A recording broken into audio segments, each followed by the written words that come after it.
दूसरा तीमुथियुस अध्याय 2 उसकी 13वीं आयत। ठीक है, हमने कई बार इसको पढ़ा और लिखा है, मैं फिर पढ़ना चाहूंगा।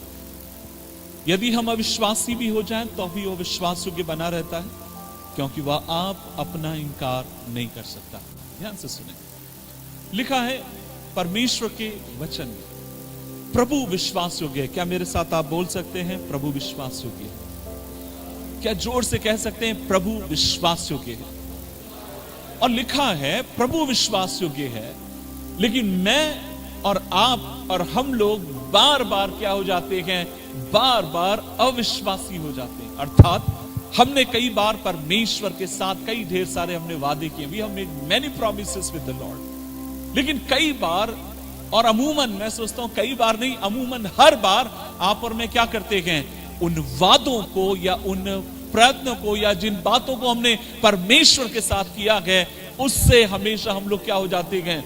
मुकर जाते हैं या अपने आप को, अपने कदम को पीछे खींच लेते हैं। लेकिन बाइबल कहती है परमेश्वर तो ऐसा नहीं है। बाइबल ये कहती है वो विश्वास योग्य है, सच्चा है। अगर उसने एक वादा आपसे मुझसे किया है, वो उस वादे को पूरा करने के लिए क्या है? सच्चा और विश्वास योग्य परमेश्वर है। लेकिन ध्यान दीजिए, इसका मतलब यह है जब मैं प्रभु की उपस्थिति में आता हूं, मुझे परमेश्वर की विश्वास योग्यता के ऊपर घमंड करने की जरूरत है, ना कि अपने विश्वास योग्यता के ऊपर घमंड करने की जरूरत है। जब मैं परमेश्वर की हुजूरी में आता हूं, जब कभी मैं परमेश्वर के बारे में बखान करता हूं, चाहे मैं अपनी गवाही दूं, चाहे मैं परमेश्वर के वचन का प्रचार करूं, मेरा एक ही केंद्र होना चाहिए, मेरी एक ही सोच होनी चाहिए, और वो ये है मुझे अपने परमेश्वर को विश्वास योग्य क्या करने की जरूरत है? दिखाने की जरूरत है। लेकिन हम लोग कितने अभागे हैं। कई बार हम लोग जो कुछ करते हैं, चाहे हम प्रचार करें या गवाहियां दें या चर्च में किसी भी तरीके से हम अपने आप को जोड़ के रखें, कई बार आपकी मेरी हर बात के द्वारा जाने अनजाने में या आपका मेरा शरीर आपको मुझे खींचता है उस बात की तरफ, यह दिखाने के लिए कि अगर आज मैं यहां पर इसलिए हूं क्योंकि मैं बहुत ज्यादा प्रार्थना करने वाला हूं, नहीं, क्या आज मैं यहां इसलिए खड़ा हूं कई बार, लेकिन आपका मेरा शरीर, आपका मेरा मन आपको मुझे उकसाएगा, आपको मुझे फुसलाएगा, यह कहने के लिए तू आज भी खुदा में इसलिए स्थिर है क्योंकि तू विश्वास योग्य रहा। और मैं आपसे कहना चाहता हूं, अगर सबसे बड़ा झूठ फिर मेरे लिए यही है, क्योंकि मैं बार बार उसके हाथ को छुड़ाकर भागता हूं, लेकिन वह विश्वास योग्य है, इसलिए आज मैं प्रभु में स्थिर पाया जाता हूं। अगर मैं आज उसके वचन का प्रचार कर रहा हूं, यह इसलिए नहीं है मैं बहुत बड़ा विश्वास योग्य हूं।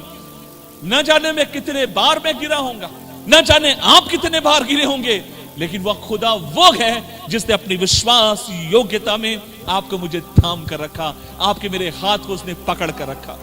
मैं हमेशा इस बात का उदाहरण देता हूं। जोएल मेरे साथ लगभग जब से 2.5 या 3 साल का था, तब से मेरे साथ यात्रा कर रहा है। बहुत जगहों मेरे साथ गया जोएल मेरा बेटा, ऊटी गया, न जाने बैंगलोर, अलग अलग जगहों पर, दार्जिलिंग और अलग अलग जगहों पर उसने मेरे साथ यात्रा करी।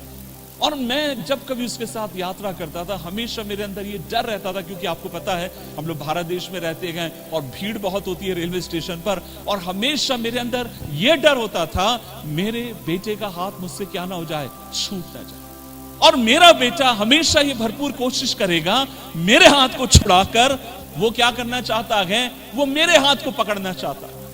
लेकिन भीड़ आते समय मैं हमेशा उसके हाथ को झटकता हूं, उसके हाथ को छोड़कर मैं उसके हाथ को क्या करना चाहता हूं, पकड़ना चाहता हूं। और कई बार वो जब छोटा है ना, छोटा समय चलते समय वो काटने की कोशिश करेगा, और वो मेरा हाथ छुड़ाकर वो मेरे हाथ को पकड़ने की कोशिश करेगा। और वो जब कुछ देर के बाद मुझे लगता है उसने मेरा हाथ पकड़ लिया, मैं उसका छुड़ाकर मैं उसका पकड़ने के लिए कोशिश करूंगा। कई बार वो रोता भी था, खिसियाता भी था, पापा आप हमेशा मेरे हाथ को पकड़ कर रखते हैं, मैं आपके हाथ को पकड़ कर चलना चाहता हूं, लेकिन मैं जानता हूं अगर इस दुनिया की भीड़ में अगर मेरा बेटा मेरे हाथ को अगर पकड़ कर रखेगा, भीड़ में वो मेरे हाथ को छोड़ सकता है, खो सकता है, लेकिन मैं उसका बाप हूं। जब मैंने उसके हाथ को पकड़ा है, जब तक मेरा हाथ मेरे बाजू से अलग ना हो जाए, मैं उसके हाथ को छोड़ नहीं सकता हूं। और आज मैं आपसे कहना चाहता हूं, ध्यान से सुने, ठीक उसी प्रकार सर्वशक्तिमान परमेश्वर भी है। जब मैं ये कहता हूं मैंने उसके हाथ को थामे रखा है, तो न जाने कितनी बार फिर मैंने उसके हाथ को छोड़ा भी गए, धोखा भी दिया गया, उसके नाम को अपमानित भी किया गया। लेकिन जब मैं ये कहता हूं खुदावन मैं कमजोर हूं, मैं चाहता हूं तू मेरे हाथ को थाम ले, फिर मैं कई बार गिरने के बाद भी मेरा खुदा मुझे उठाकर मुझे चट्टान पर खड़ा करने के लिए विश्वास योग्य परमेश्वर है। इसलिए आज शाम के समय मेरी प्रभु से यही इल्तिजा है, वो आपको मुझे बुद्धि दे, वो आपको मुझे अनुग्रह दे, वो आपको मुझे कृपा दे। क्योंकि जब कभी आप और मैं जब अपने अंदर झांक कर देखें, सिर्फ ये पाने पाए मैं कमजोर हूं, मेरा परमेश्वर बलवान है। जब मैं अपनी बुद्धि को देखूं, मैं यही कहने पाऊं मैं नालायक हूं, लेकिन मेरा परमेश्वर लायक है। जब मैं अपने आप को देखूं, मैं यही कहने पाऊं मैं बुज़दिल हूं, लेकिन मेरा परमेश्वर मेरे लिए सहायता करने वाला और साहसी मेरा परमेश्वर है। आज रात के समय मेरी खुदा से ही दुआ है, परमेश्वर आपको अनुग्रह दे ताकि यहां पर मैं इस बात को समझ नहीं पाए। मैं जब देख रहा था, मनन कर रहा था, 5 बातें मैं देखता हूं जिनमें परमेश्वर अपने आप को आपको मुझे विश्वास योग्य करके प्रस्तुत करता है। मैं पहली बात देखता हूं जिस बात में परमेश्वर विश्वास योग्य है, और वह बात यह है परमेश्वर मेरी आवश्यकताओं को क्या करता है, पूरी करता है। उसने आपसे मुझसे वादा किया, उसने आपसे मुझसे कहा है, उसने आपसे मुझसे कहा है देखो आकाश के पक्षियों को घटी हो सकती है,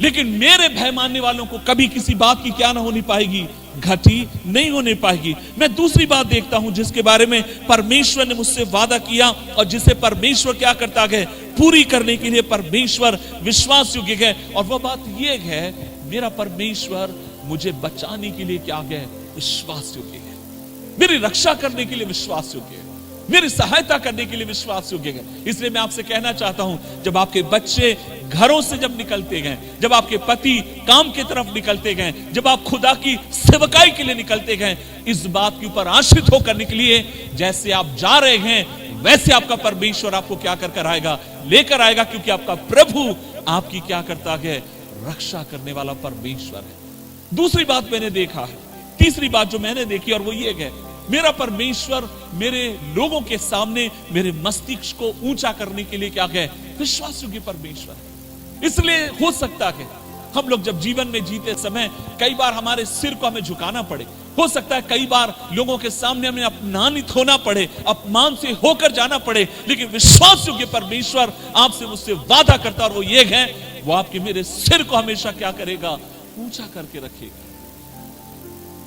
प्रभु हमारी आवश्यकताओं को पूरा करता है, प्रभु हमारे सिर को ऊंचा करने वाला है, प्रभु हमारी रक्षा हमारी क्या करने वाला परमेश्वर है, रक्षा करने वाला खुदा है। चौथी बात जो मैंने देखी है खुदा के वचन में और वो ये है, वो मेरे साथ साथ चलने वाला परमेश्वर है, वो विश्वास योग्य है, वो मुझे हर पल मुझे लेकर चलता है, वो हर पल मुझे थाम कर चलता है। मैंने कहा कई बार मैं उसके हाथ को छुड़ाकर भागना चाहता हूं, कई बार मैं उससे मुंह मोड़ना चाहता हूं, लेकिन वह मुझे थाम कर हमेशा क्या करना चाहता है, मुझे आगे की तरफ लेकर चलना चाहता है। लास्ट नॉट द लीस्ट, आखिरी बात, वो ना केवल मुझे वरन मेरी पीढ़ी के संग विश्वास योग्य रहने वाला परमेश्वर। आज जब आप खुदा की सेवकाई में हैं, आज जब आप खुदा के नाम को लेते हैं, आज जब आप यहां पर आकर उसकी इबादत को करते हैं, याद रखिए परमेश्वर इसके एवज में आपकी पीढ़ी दर पीढ़ी आपको आशीष देने वाला परमेश्वर है। और मैं विश्वास करता हूं प्रभु हम विश्वास योग्य है और जो कुछ वो कहता है उसको वो पूरी करने के लिए विश्वास योग्य परमेश्वर है। आज एक व्यक्ति के बारे में मैं आपके बीच में रखना चाहता हूं। मैं विश्वास करता हूं आप में से कई लोगों के लिए यह नया संदेश होगा, शायद पहली बार आप इस विचार को सुनोगे। काफी दिन पहले प्रभु ने वचन पढ़ते समय इस व्यक्ति के जीवन से 2 या 3 मुझे बातों को बताया, जिन बातों में परमेश्वर अपने आप को उस व्यक्ति के प्रति विश्वास योग्य रहकर उसको दिखाता है। कौन है व्यक्ति? उसका नाम अब्राहम है। उत्पत्ति की किताब अध्याय 11 मेरे साथ निकालो, बुक ऑफ जेनेसिस चैप्टर 11, उत्पत्ति की किताब अध्याय 11 और उसकी 26 आयत। आप और मैं वहां पर देखते हैं उसकी 26 आयत, अध्याय 11 उसकी 26 आयत। ये क्या लिखा है उसमें? मुनविया, जब तक तेरा 70 वर्ष का हुआ,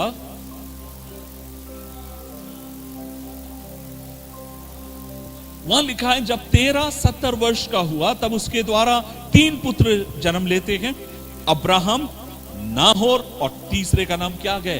हारान तीसरे का नाम। यहां पर आप और मैं देखते हैं अब्राहम के बारे में, अब्राहम के बारे में, उसके परिवार के बारे में देखते हैं, उसकी बहनों के बारे में नहीं बताया गया है, लेकिन बाइबल आपको मुझे ये समझाती है अब्राहम कितने भाई लोग हैं, ये लोग 3 भाई। और जब अब्राहम की आप अगर देखेंगे, अगर उनके घर में अगर बड़ा कौन है, अगर उसको समझना है, तो आपको यहां पर हम देखते हैं उसके नाम की श्रृंखला यहां पर दी गई है। और यहां पर कौन से नाम की श्रृंखला दी गई है? लिखा है अब्राहम, नाहोर और तीसरा कौन है? हारान। इसका मतलब यह है जब इस वचन को हम पढ़ते हैं हमें यह सेंस आता है इन 3 भाइयों में अगर बड़ा होगा तो कौन बड़ा होना चाहिए? फिर कौन होना चाहिए? अब्राहम होना चाहिए। एक और जगह पर लिखा गया, उसकी 27वें वचन में क्या लिखा है? 27 में लिखा है, एक और बार भैया, 13 की वंशावली ये है, 13 से अब्राहम, नाहोर और किसका जन्म हुआ? हारान का जन्म हुआ। इसका मतलब यह है एक ही बात को बाइबल कितने बार दोहराती है? 2 बार बाइबल इस बात को दोहराती है।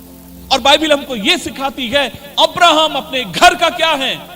बड़ा बेटा। क्योंकि यहां पर आप और मैं देखते हैं अब्राहम, नाहोर और उसके बाद कौन है? अब्राहम। और आप और मैं देख रहे हैं नाहोर और तीसरे नंबर पर कौन आता है? हारान आता है। सो पढ़ने से हमें यह सेंस मिलता है कि ये जो अब्राहम है ये अपने घर का बड़ा बेटा है और परमेश्वर इस लड़के को अपनी सेवकाई के लिए क्या करता है? उस समय वो लड़का ही था, अपनी सेवकाई के लिए परमेश्वर उसको बुलाता है। लेकिन मैं भी यही सोचता था, लेकिन एक दिन जब मैं बाइबल को पढ़ रहा था एक वचन ने मेरे ध्यान को खींचा और वो ये है, अब मैं चाहता हूं ध्यान से इसको समझें, सुने, तब आप इस बात को समझ पाएंगे। अब्राहम की अगर आप और मैं वास्तविक उम्र अगर देखना चाहते हैं, यहां लिखा गया उसके पिता की उम्र थी जब 70 साल, तब वो क्या हुआ? तब वो पैदा हुआ। तो जब अब्राहम का पैदा हुआ है उसके पिता की उम्र 70 साल की है। इसका मतलब यह है अगर अब्राहम 100 साल का हो गया उस समय फिर उसके पिता की उम्र कितनी होनी चाहिए? 170। लेकिन आइए क्या इस तरीके से है, हम लोग देखने की कोशिश करेंगे। अध्याय 11 और उसकी 13वें वचन में 32, 11:32, 11 का 32 क्या लिखा वहां पर? जब तेरह अब्राहम का पिता 205 वर्ष का हुआ तब वह हारान देश में क्या हो गया? मर गया। हमको मालूम पड़ता है कि यहां पर अब्राहम का पिता मर गया। कितने साल की उम्र में मरा है? 200। सब लोग बोलिए 205। हाँ, जोर से बोलिए 205। और ये कब की बात हम लोग कर रहे हैं? हजारों साल पहले की बात कर रहे हैं जब इंसान की उम्र लंबी हुआ करती थी। तो यहां पर आप और मैं देखते हैं जब उसका पिता मरा है उस समय इसके पिता की उम्र कितनी है? 205, 205 साल का है। लेकिन आइए अध्याय 12 उसकी 4 आयत क्या कहती है? यहोवा की इस वचन के अनुसार अब्राहम चला, लूत भी उसके संग चला। जब अब्राहम हारान देश से निकला उस समय वो कितने वर्ष का था? 75 वर्ष का। ध्यान दीजिए, जब उसका पिता 70 साल का था तब अब्राहम पैदा हुआ और उसका पिता जब मरा है उस समय फिर अब्राहम की उम्र कितनी होनी चाहिए? और जब अब्राहम, उसका पिता जब मरा, बाइबल कहती है अब्राहम की उम्र कितनी है? 75। तो इसका मतलब यह है उस समय फिर अब्राहम की उम्र कितनी होनी चाहिए? कितनी होनी चाहिए? 130 होनी चाहिए। सही है? गणित है ना, आप समझ रहे मेरी बात को? लेकिन यहां पर क्या लिखा है? लिखा है जब वो 70 साल का था तब अब्राहम पैदा हुआ है, लेकिन जब वो मरा है उस समय उसके बाप की उम्र कितनी है? 205। तो फिर उस समय अब्राहम की उम्र कितनी होनी चाहिए? उस हिसाब से आप कैलकुलेट करें तो 130 होनी चाहिए। ठीक है, लेकिन जेनेसिस चैप्टर उत्पत्ति अध्याय 12 उसकी 4 आयत कहती है जिस समय अब्राहम का पिता मरा था उस समय अब्राहम कितने वर्ष का था? 75 वर्ष का था। लिसन टू, इसका मतलब यह है, ध्यान से सुनिएगा, इसका मतलब यह है अब्राहम की वास्तविक उम्र उस समय 75 साल की थी और जिस समय अब्राहम पैदा हुआ था उस समय उसकी पिता की उम्र मालूम है कितने साल की थी? 130 साल। लेकिन लिखते समय है ना, मराठी में कहते कसं काय गड़बड़ झाला। ये मराठी, ये किस तरीके से गड़बड़ घोटाला हो गया? किस तरीके से बाइबल एक तरफ कह रही है 70 साल का था उसका पिता तब वो पैदा हुआ, दूसरी तरफ बाइबल कुछ कह रही है और बाइबल ये कह रही है जब अब्राहम का बाप पिता मरा था, अब्राहम उस समय कितने साल का है? 75 साल का। कैसे ऐसे हो सकता है?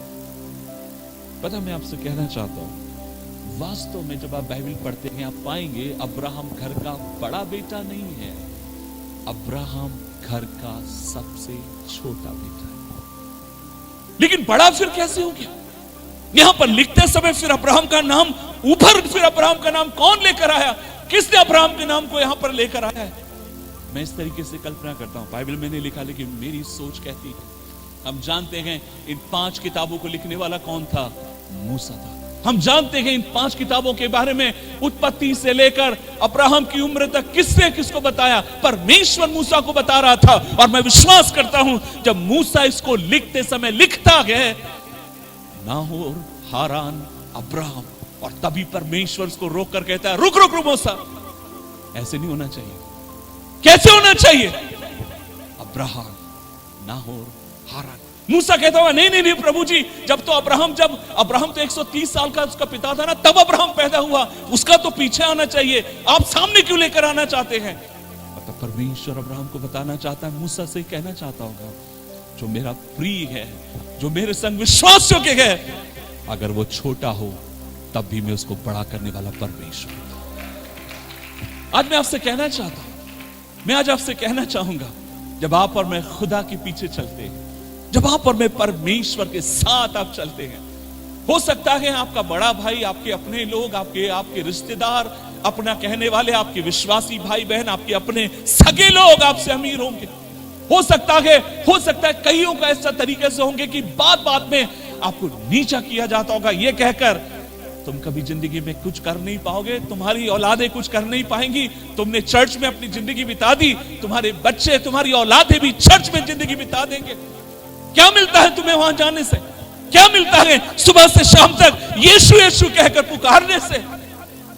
एक दिन मेरे रिश्तेदार ने मुझसे यही तो कहा था, किशोर मैं तेरे को लिख कर देता हूं, तेरी बहन की कभी शादी नहीं होगी, क्योंकि तुम्हें तो अच्छा रिश्ता मिल नहीं सकता, क्योंकि जब तुम्हारे घर में लोग रिश्ता लेकर आएंगे तो लोग यही तो कहेंगे तेरी मां कहीं पर काम करती है और तू बस यीशु का प्रचार करता है, क्या है तुम्हारी बुनियाद?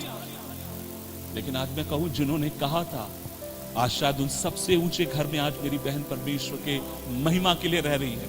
मैं आज आपसे क्या कहना चाहता हूं, लोग हमें कुछ भी बोले, दुनिया की नजर में मैं मूर्ख गिना जाऊं, लेकिन मेरे प्रभु की नजर में सर्वश्रेष्ठ माना जाए। दुनिया की नजर में शायद आज मेरी पोजीशन, मेरे पास पैसा नहीं होगा, मेरे भाइयों ने कार ले ली होगी, मेरे अपनों ने एक के बाद दूसरा घर बना लिया होगा, दूसरे के बाद तीसरा चौथा बना रहे, पास्टर जी मैं आज भी झोपड़ी में रह रही हूं, लेकिन तेरी झोपड़ी को जब परमेश्वर देखता है, तेरे भाई के महल से बढ़कर परमेश्वर उसको देखता है। और इस बात को आप गांठ बांध कर रख लीजिएगा, इस बात को आप याद करके रख लीजिएगा, एक दिन जब समय आएगा आपके लोगों के सामने आपका परमेश्वर आपके बच्चों को ऊंचा उठाकर परमेश्वर खड़ा करेगा।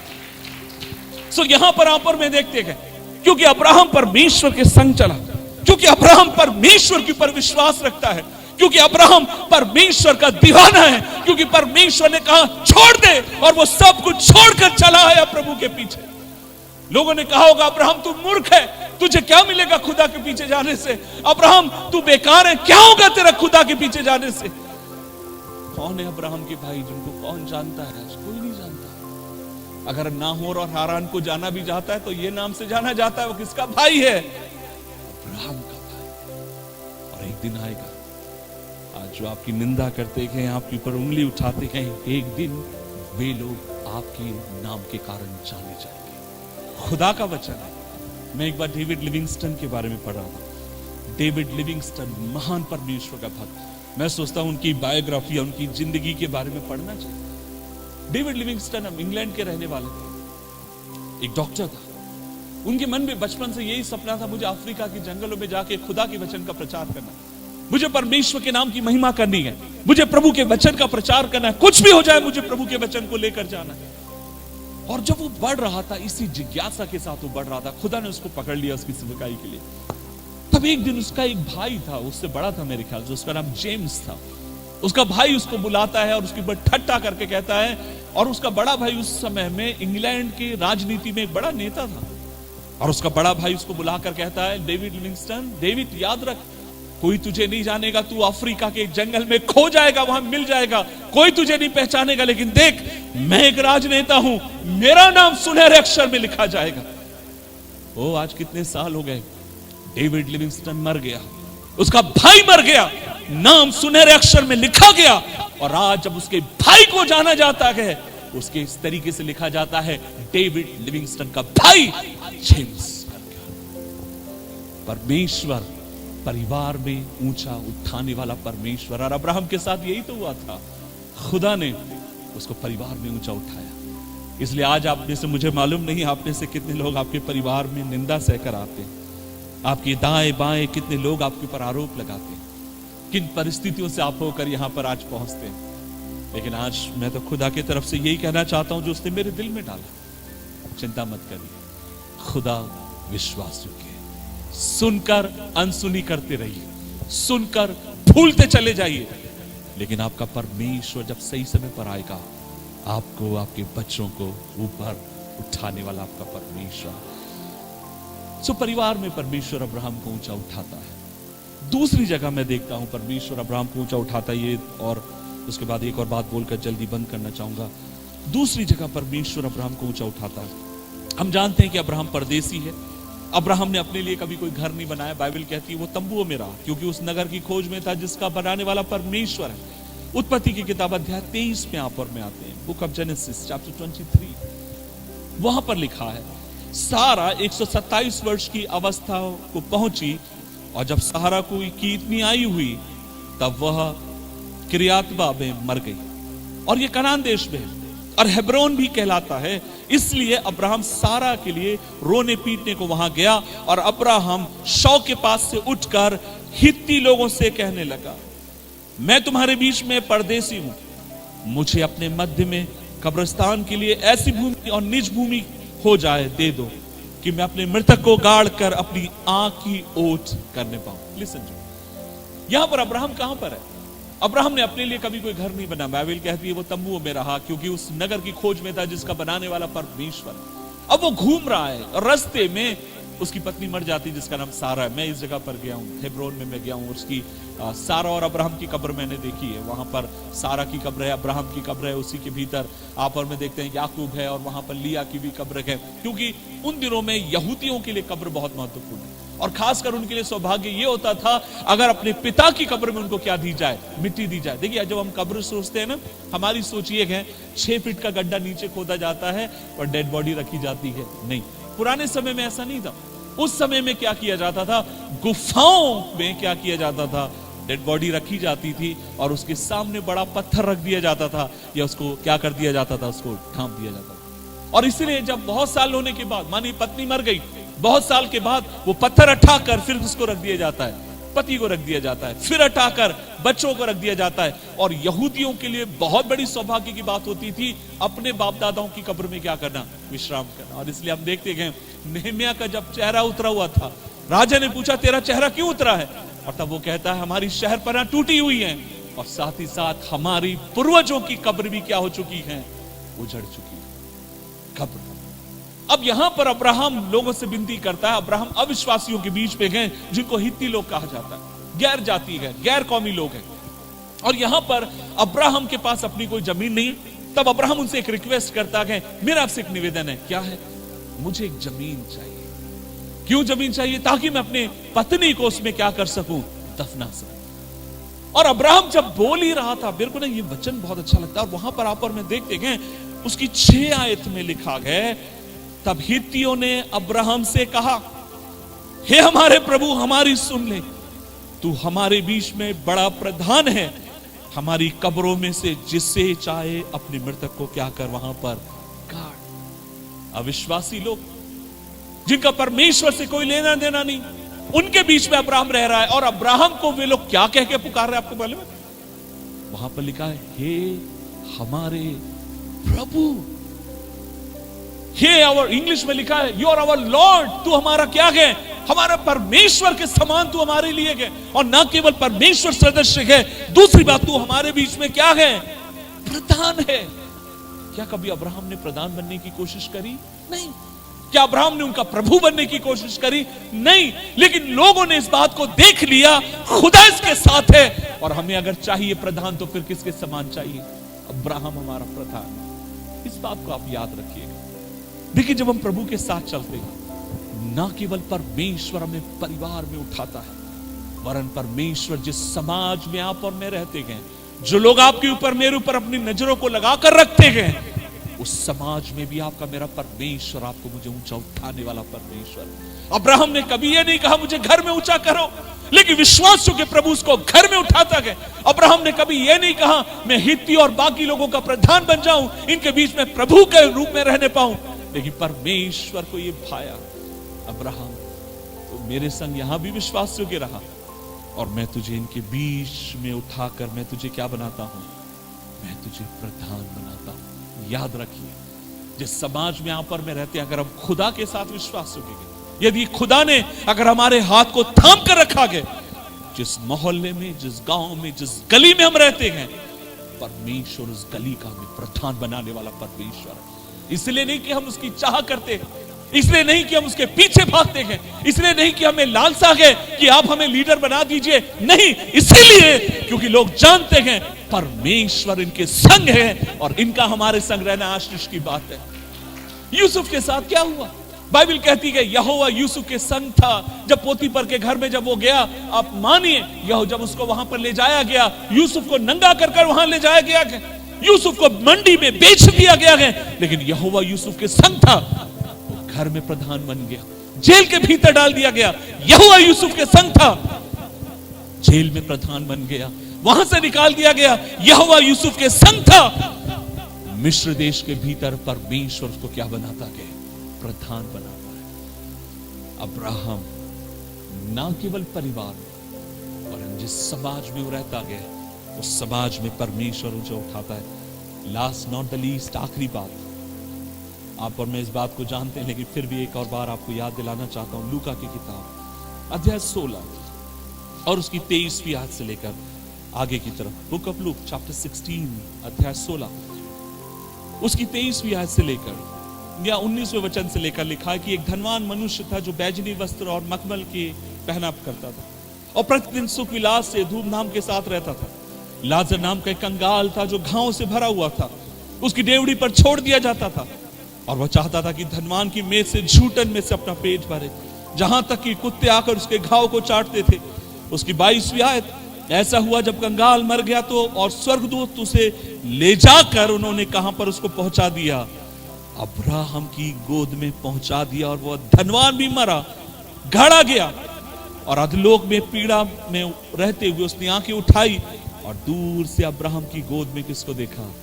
लाजर को देखा। अब्राहम मर गया, हजारों साल पहले अब्राहम मर चुका है। हेब्रोन में उसको मिट्टी दी गई। आप और मैं देखते हैं इस्माइल और इसहाक वहां पर खड़े हैं जब अब्राहम को मिट्टी दी जाती है। अब्राहम मरने के बाद भी पता परमेश्वर उसको क्या करता है? जब वो मर गया, जब वो स्वर्ग गया, वहां भी परमेश्वर अब्राहम को क्या करता है? ऊंचा उठाता है। प्रभु ने एक जगह बनाई, मुझे नहीं मालूम ये बात में है ना, ये बात तो सच्ची है।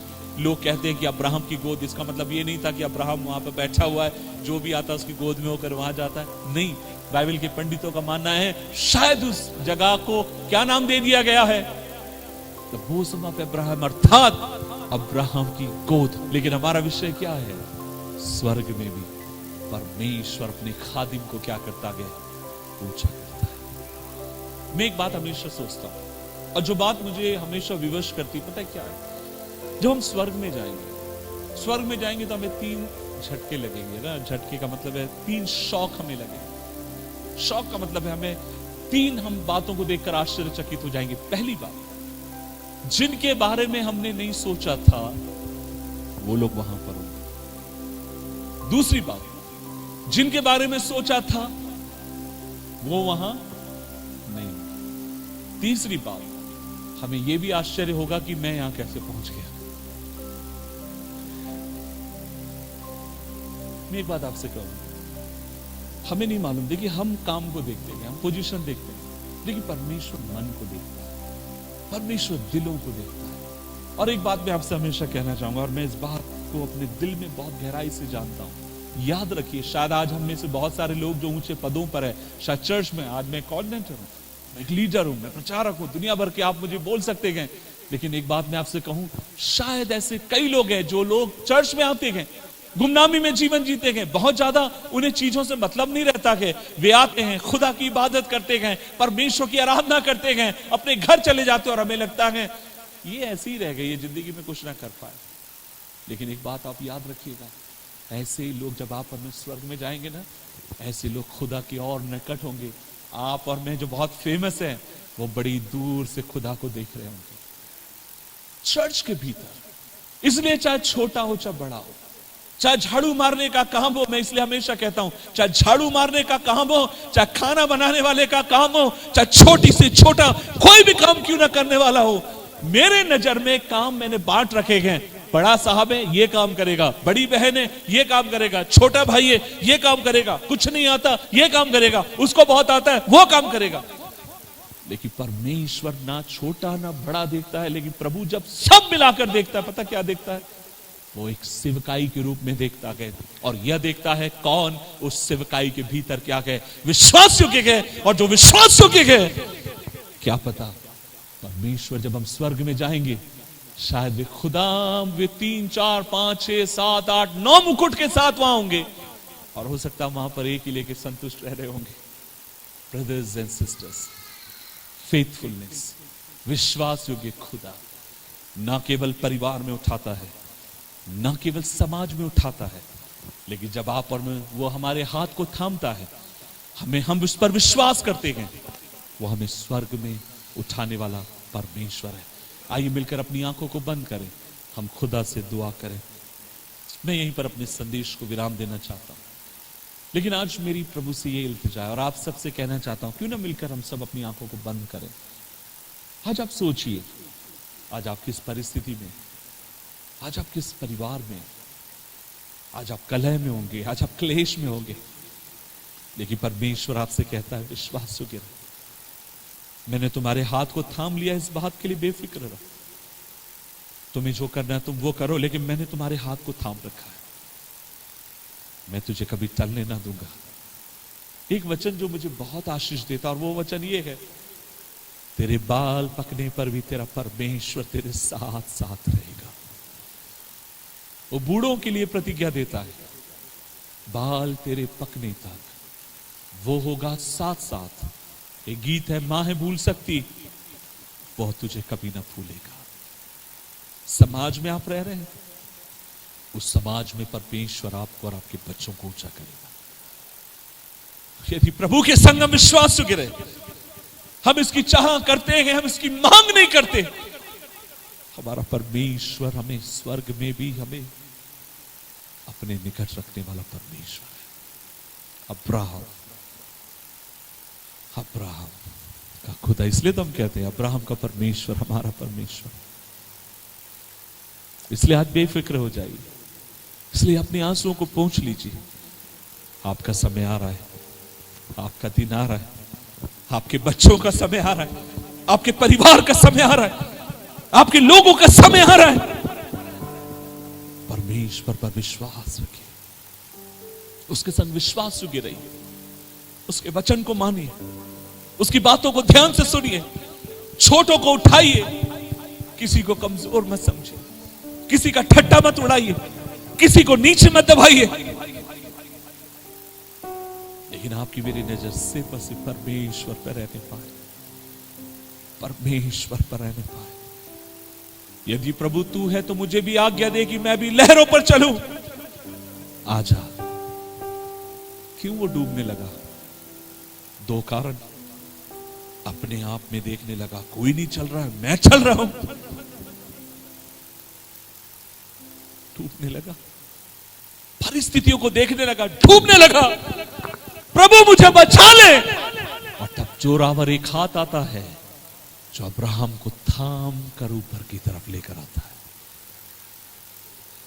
जब आप डूबने लगे, या आप डूब रहे हो, एक हाथ है आपको बचाने के लिए, एक हाथ है आपको उस दलदल से उठाने के लिए, और वो खुदा का हाथ है। हालेलुया। आइए दुआ करें। प्रभु जी, हम धन्यवाद देते हैं इस दिन के लिए, और आज हम मिलकर तेरे पास आते हैं। अब्राहम का परमेश्वर हमारा परमेश्वर, याकूब का परमेश्वर हमारा परमेश्वर, खुदावन आज हमारी तुझसे ये इल्तिजा है, हमारी तुझसे ये प्रार्थना है प्रभु जी। प्रभु जी, तू हमारे हाथ को थामे रख, कभी छोड़ना नहीं प्रभु। प्रभु जी, हम कितने भी कमजोर क्यों ना हो, कितने भी अभागे हम क्यों ना बन जाए, लेकिन हमारे हाथ को पकड़ कर रखना खुदावन, ताकि हम दुनिया की भीड़ में खो ना जाए, इस गफलत में हम सो ना जाए। प्रभु जी, हमारे हाथ को पकड़ कर रख, हमारे हाथ को पकड़ कर रख। आज रात प्रभु, जितने लोग यहां बैठे, एक एक को मैं तेरे लहू में छुपाता हूं, तेरी आशीषों में देते हैं, और खुदा दुआ करते हैं एक एक के ऊपर तेरा अनुग्रह हो, एक एक के ऊपर तेरी आशीष होने पाए। प्रभु, इनको खुदावन परिवार में ऊंचा करे, समाज में ऊंचा करे, और प्रभु जी, जब हम तेरे राज्य में पहुंचे, खुदावन तेरी बाहों में हम रहना चाहते हैं, मदद कर। एक एक बात के लिए धन्यवाद, प्रार्थना सुनने के लिए धन्यवाद। यीशु मसीह के नाम से मांगते और सब लोग मिलकर कहेंगे आमीन, आमीन, आमीन। अब पिता परमेश्वर का प्रेम, पुत्र यीशु मसीह का अनुग्रह, पवित्र आत्मा की संगति, सहभागिता सबों के साथ, यहां उपस्थित हर एक जन के साथ हमेशा हमेशा होते रहे, और सब लोग मिलकर कहेंगे आमीन, आमीन, आमीन।